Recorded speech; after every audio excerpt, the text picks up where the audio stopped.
오늘 말씀의 제목은 하나님보다 더 커지지 않게 하라 라고 하는 제목입니다.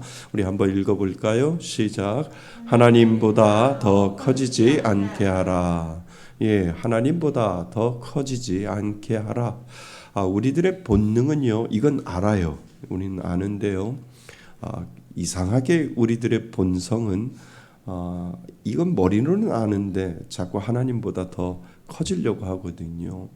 그래서 이거는 우리가 경계해야 하고, 이것은 우리가 다시 한번 뒤돌아봐야 하고, 그래, 하나님이 모든 것을 나에게 주셨고, 하나님이 모든 것을 나에게 만들어 주셨고, 하나님이 모든 것을 나를 위해서 성취해 주셨는데 하나님이 없으면 난 여기까지 오지 않았어 라고 하는 이 고백이 없으면 우리는 여전히 하나님의 은혜입니다 라고 하면서도 하나님은 내 뒷전에 머물 때가 많이 있거든요.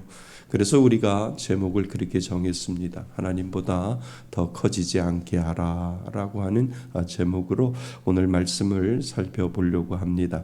오늘 본문에 보면 계속해서 솔로몬이 성전을 다 짓고요. 그리고 궁전까지 다 짓고 오늘 본문에 보면 왕궁과 그리고 성전이 끝난 이야기를 이야기하는데 20년이 걸렸다라고 이렇게 이야기를 합니다. 그래서 솔로몬은 성전과 왕궁을 짓는데 20년을 보냈다 이렇게 설명을 하고 있지요.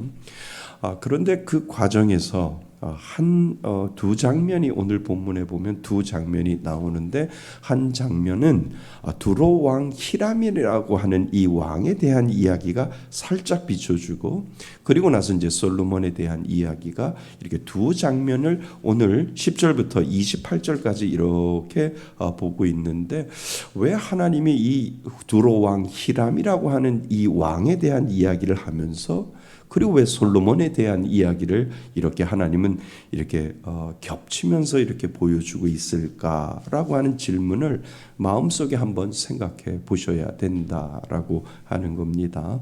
그래서 솔로몬은 이 두로 왕 히람이 왕궁을 짓고 또 궁전을 지을 때 하나님의 그 성전을 짓고 왕궁을 지을 때 많은 도움을 주었거든요. 근데 솔로몬 마음속에는 이 두로 왕 히람이 이 마음속에 늘 감사함으로 남아 있었던 거지요. 그래서 감사함으로 남아 있어서 그래 궁전을 짓고 하나님의 성전을 다 완공하면 내가 감사를 표현해야지라고 하는 그 마음이 있었던 것 같아요. 그래서 20년의 모든 사역이 끝나고 나서 두로 왕 히람에게 뭔가를 선물을 주어야 하는데 그 선물에 대한 내용이 10절부터 시작해서 11절, 12절, 13절, 14절까지 쭉 두로 왕 히람에 대해서 이야기하는 장면이 오늘 나옵니다.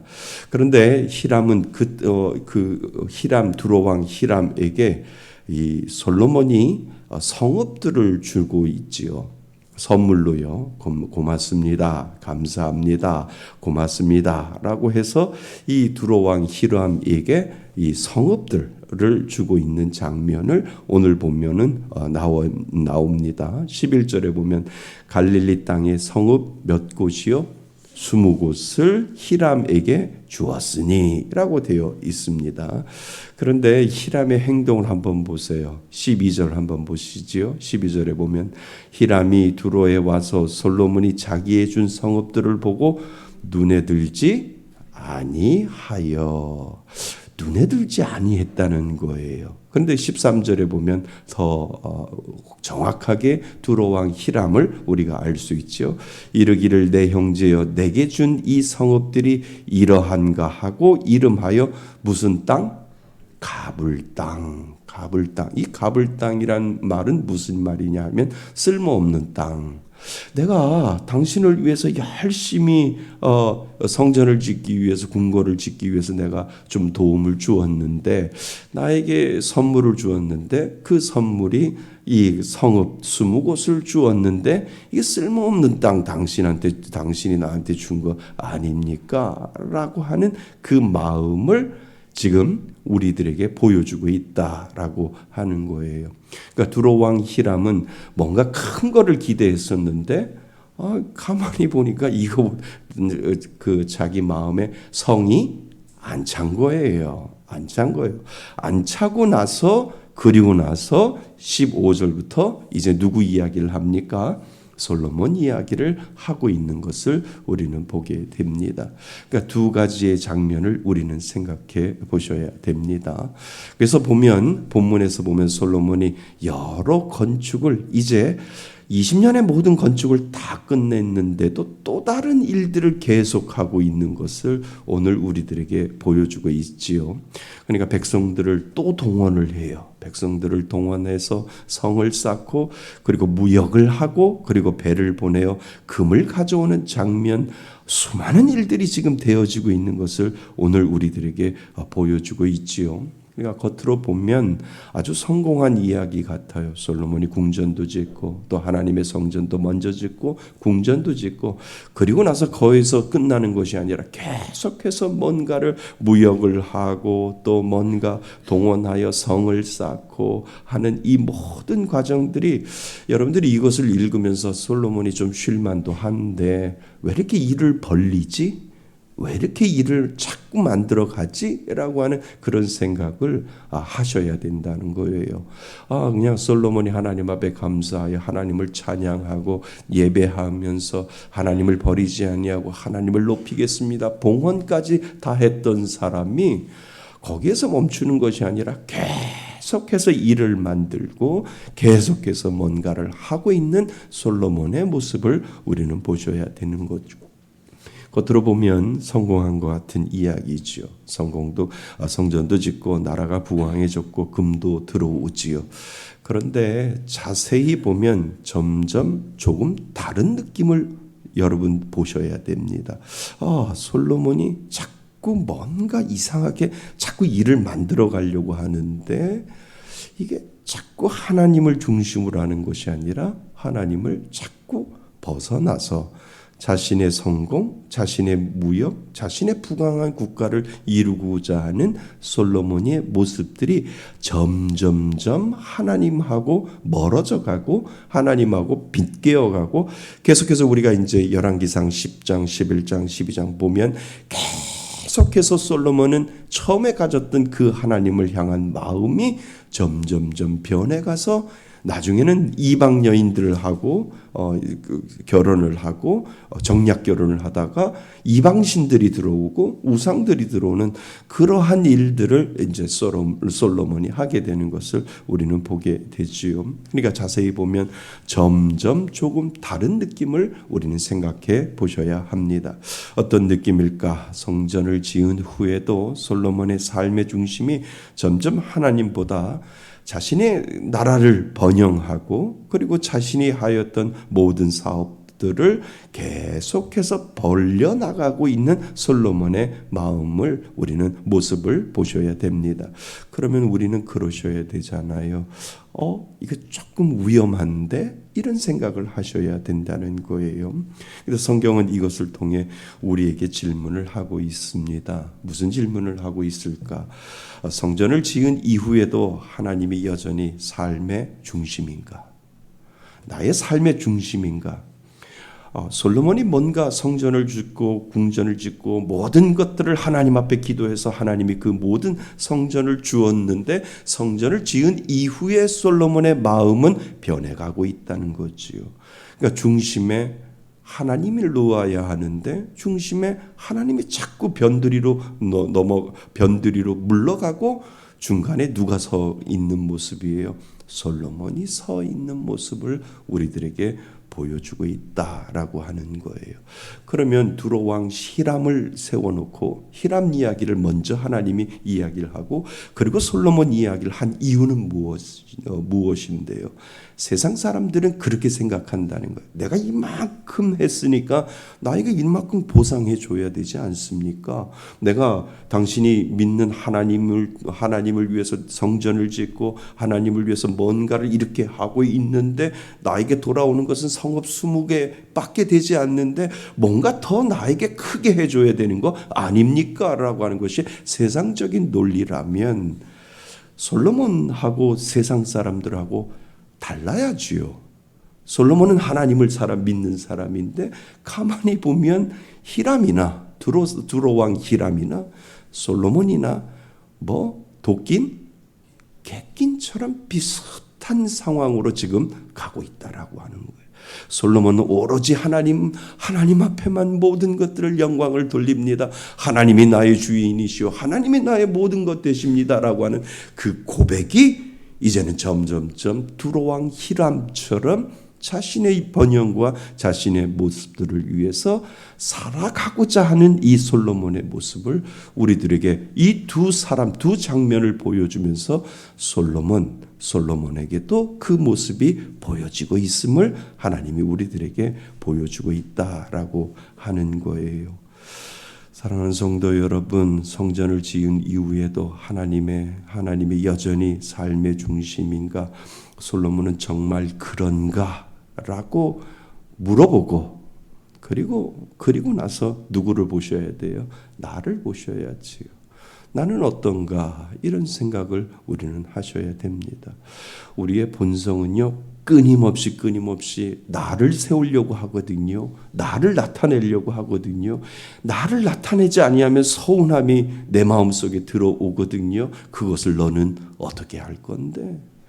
너의 마음속에도 두로왕 히람처럼 그렇게 그러한 마음이 있고, 그리고 솔로몬이 하나님을 향하여 온전히 하나님이 나의 삶의 중심이고 나의 삶의 모든 것 됩니다라고 고백했지만 그 마음속에 변질되어가고 있는, 변해가고 있는 솔로몬처럼 너 안에도 두로왕 히람도 들어있고 너 안에도 솔로몬 왕과 같은 그런 마음이 너 안에도 분명히 들어있다라고 하는 것을 하나님이 지금 오늘을 사는 우리들에게도 보여주고 있다라고 하는 거예요. 그래서 하나님이 오늘을 사는 우리들에게 너는 어떤가? 라고 물어보실 때 여러분, 우리는 우리 자신을 뒤돌아보지 아니하면 안 된다라고 하는 겁니다. 똑같아요. 두로왕 히람이나 그리고 솔로몬이나 그리고 오늘을 사는 우리나 누구나 다 똑같은 그러한 모습을 가지고 있다라고 하는 거지요. 근데 하나님은요, 믿는 자에게 주신 은혜가 있는데 하나님을 중심에 두고 살아갈 수 있는 하나님의 은혜가 우리들 가운데 있는 줄 믿습니다. 하나님이 우리들에게 그거를 주었다는 거예요. 너희들 안에 하나님을 오로지 중심에 놓을 수 있고 하나님을 중심으로 놓고 살아갈 수 있는 은혜가 너희들 가운데 있다라고 하는 거예요. 그러니까 우리는 그 싸움을 하는 거예요. 늘 내 마음속에 하나님을 중심으로 모아서 하나님 서운해도 괜찮아요.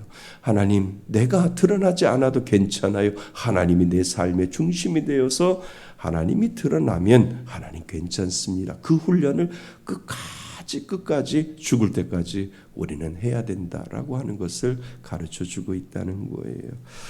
우리 얼마나 알량한 줄 아세요? 조금만 뭐 하면 내 이름이 안 드러나면 서운하잖아요. 안 그러세요? 저만 그렇군요. 네. 그러니까 조금이라도 뭐 하면 좀 알아줬으면, 그리고 좀 알려줬으면, 그리고 인정해줬으면, 이런 것들이 내 마음속 내가 하는 모든 것에서 사라지면 금방 우리는 서운해야 하고, 그리고 나서 뭐가 들어와요? 섭섭이가 들어오는 거예요. 섭하면 교회 일도 안 한다니까요. 섭하면 그래 니들끼리 다 해봐 이런다니까요. 그러니까 이런 것들을 자꾸 우리가 훈련하지 아니하면 우리 안에 있는 두로왕 히람이 계속해서 내 안에서 올라올 수밖에 없고, 그리고 내 안에 솔로몬과 같이 이 변질된 마음과 변질된 생각들이 내 마음속에 자중하여서 하나님을 향한 그 마음을 온전히 살아가지 못하도록 우리에게 만들어준다라고 하는 거지요.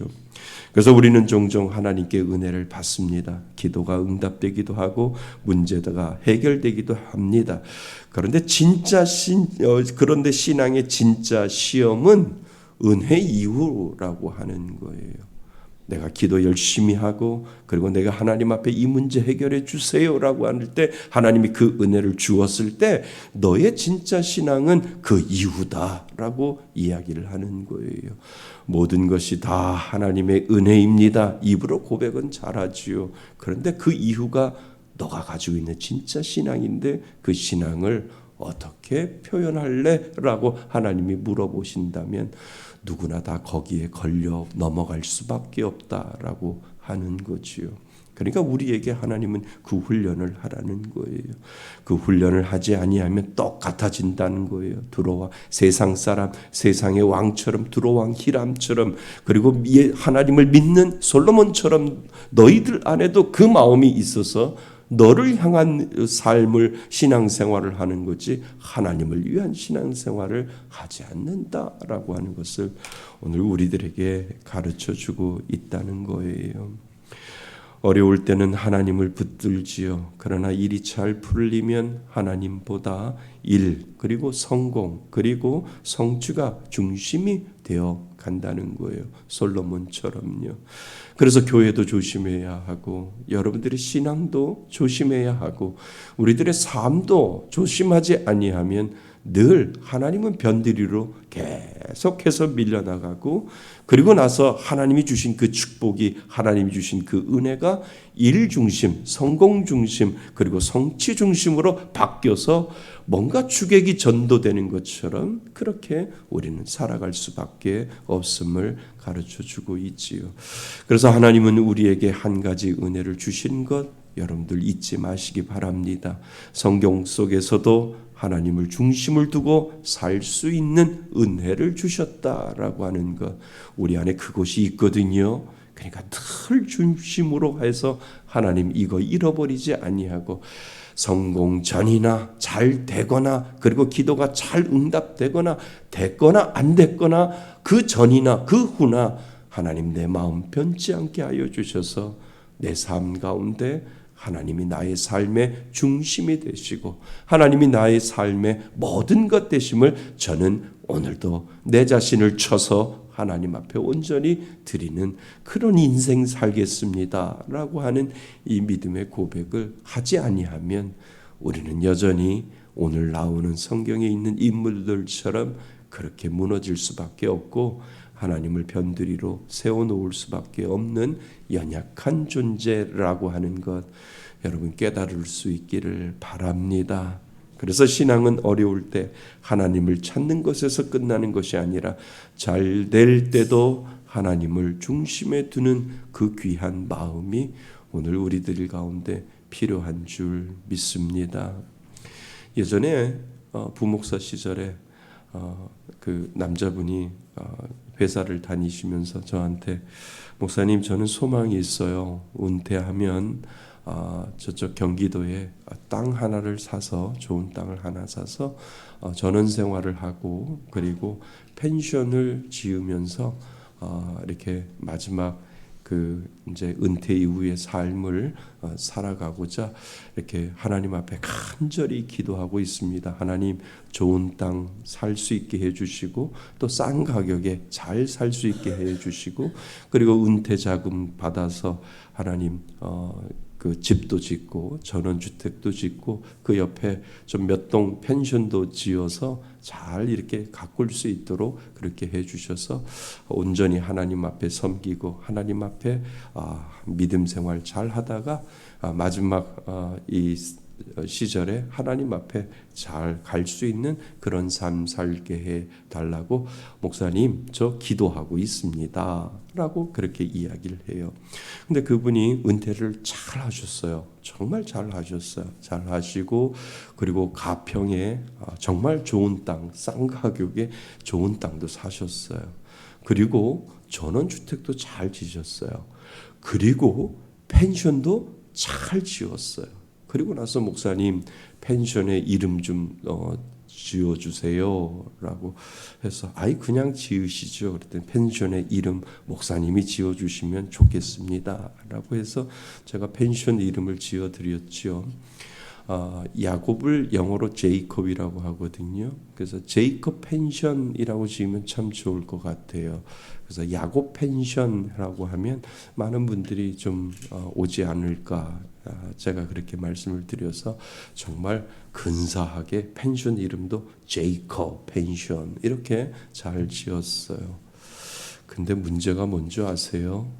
교회 안 온다는 거예요. 교회 안 온다는 거예요. 집사님 왜 교회 안 오세요? 그랬더니 목사님 너무 바빠요. 너무 바빠요. 주일날도 손님이 와서 손님 받아야 되고요. 왜 이렇게 바쁜지 몰라요. 아주 막 돈은 많이 버는데 너무 바빠요, 목사님. 주일날도 펜션 사업을 하니까 주일날도 아주 손님이 와서요. 너무 바빠가지고 주일을 못 지켜요. 주일을 못 지켜요. 주일을 못 지킨다니까요. 여러분 뭐가 은혜예요? 주일을 지키는 게 은혜잖아요.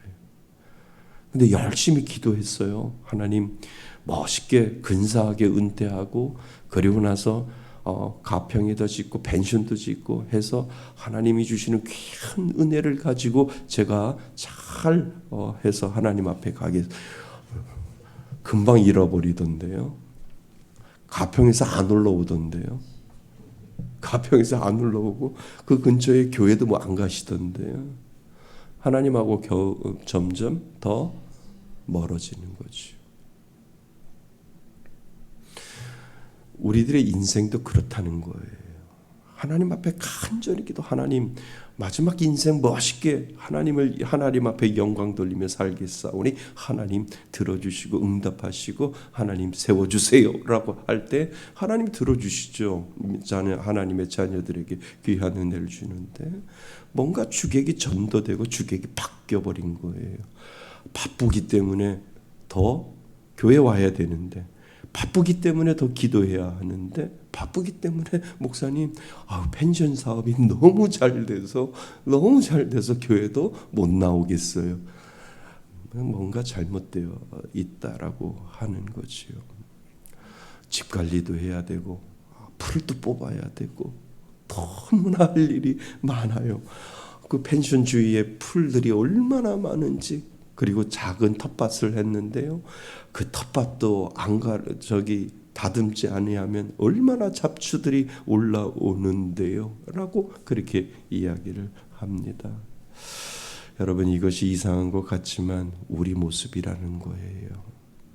아쉬울 때는 하나님 앞에 간절히 기도하다가 들어주면 바뀌어요. 하나님은 변두리로 가고 내 삶이 나의 번영과 나의 모든 것들이 하나님이 주신 은혜 가운데 머물러야 하는데 내가 더 중심에 서 있을 때가 있다는 것. 그런데 이거 안 하려고 해도 자동적으로 가는 게 우리들의 본성이라는 거예요. 꺾어서 하나님을 다시 중간에 가운데다 세워놓고 하나님 앞에 온전히 하나님이 나의 중심입니다 라고 이야기할 때 그것이 제대로 된 신앙인이지만 깨닫지 못할 때가 많다는 거예요. 솔로몬이 나중에 깨닫잖아요. 헛되고 헛되니 모든 것이 헛되도다 라고 나중에 솔로몬이 깨닫게 되는 것처럼 우리는 미련한 것이 우리들 가운데 있어요. 그래서 그 미련한 것 때문에 깨닫지 못해서 그냥 가는 줄 알아요. 그냥 그것이 최고인 줄 알아요. 잘 벌고 잘 사는 것이 최고인 줄 안다라고 하는 거지요. 하나님은 오늘도 우리들에게 말씀하셔요. 너희들도 똑같은데 언제 그것이 꺾일 텐데 너는 어떻게 할 건데 라고 하나님이 저와 여러분들에게 오늘 물어보고 계신다는 거지요. 하나님이 주신 축복이 오히려 하나님을 밀어내는 순간 그 순간이 올 때 그것이 경고라고 하는 것을 오늘 우리들에게 가르쳐 줍니다. 하나님이 주신 축복이 하나님보다 커지지 않게 하셔야 됩니다. 늘 긴장하셔야 돼요. 하나님 작은 일이든 큰 일이든 하나님보다 커지지 않게 하여 주옵소서. 하나님보다 더 바쁘지 않게 하여 주옵소서. 하나님보다 더 번창하지 않게 하여 주옵소서. 내 삶의 주인은 누구라고요?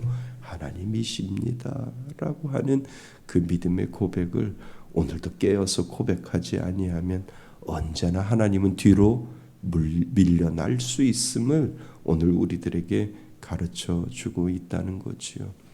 사랑하는 성도 여러분, 잘 될 때보다 그렇지 않을 때 그보다 더 통일한 마음 하나님 앞에 오늘도 기도하시기를 바랍니다. 그래서 지금 내 삶의 중심에 여전히 하나님이 계십니다라고 하는 그 믿음의 고백을 오늘 두로암 히람처럼, 그리고 오늘 솔로몬처럼 하나님이 오늘을 사는 저와 여러분들에게, 너희들에게 내가 경고한다라고 저와 여러분들에게 오늘 말씀하십니다. 나보다, 하나님보다 더 커지지 않는 믿음의 삶을 너는 오늘도 깨어서 기도하지 아니하면 안 된다 말씀하신다는 것, 여러분 잊지 마시기를 바랍니다. 그 은혜로 늘 하나님만을 바라보며, 하나님 이 마음 변치 않고 하나님보다 더 커지지 않고 하나님만을 바라보겠습니다. 이 믿음의 고백을 하나님 앞에 올려드릴 수 있기를 바랍니다. 그 고백으로 오늘도 기도의 자리로 나갈 수 있는 저와 여러분이 되시기를 주님의 이름으로 축원드립니다. 아멘. 오늘 주시는 말씀을 가지고 우리 잠시 기도할까요?